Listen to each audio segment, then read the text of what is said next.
Hello, আসসালামু আলাইকুম। এই পর্যায়ে আমরা দেখতে চাই কিভাবে আমরা একটা ডেট থেকে আমরা ইয়ারটা রিটার্ন করতে পারি বা ইয়ারটা বের করতে পারি।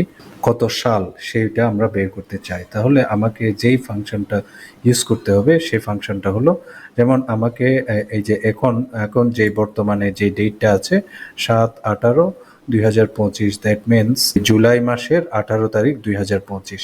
তো আমরা ইয়ারটা এখান থেকে এই ডেট থেকে ইয়ারটা বের করতে চাই। তাহলে আমার যে ফাংশনটা লিখতে হবে ইজ ইকুয়াল টু সমান চিহ্ন দিতে হবে, আমাকে ইয়ার দিতে হবে। ইয়ার মানে কি? এই যে দেখুন, ইয়ার স্পেসিফাইড বাই গিভেন ডেট, একটা ডেটের মধ্যে ইয়ারটা দেখাবে। তাহলে আমি এই যে এই ডেটটা সিলেক্ট করলাম, ওকে।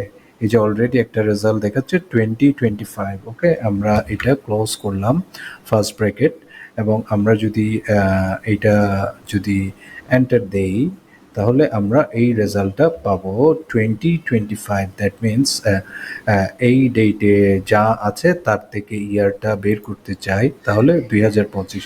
এখন আমি যদি এখানে 2024 হইতো তাহলে এটা 2024 রিটার্ন করতো। এটা যদি 2026 হইতো তাহলে 2026 ইয়ার রিটার্ন করতো।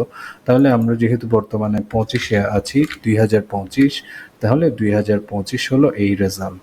আশা করছি বুঝতে পেরেছেন। নেক্সট আরেকটি ভিডিওতে দেখা হবে ইনশাল্লাহ। সে পর্যন্ত ভালো থাকুন। আসসালামু আলাইকুম।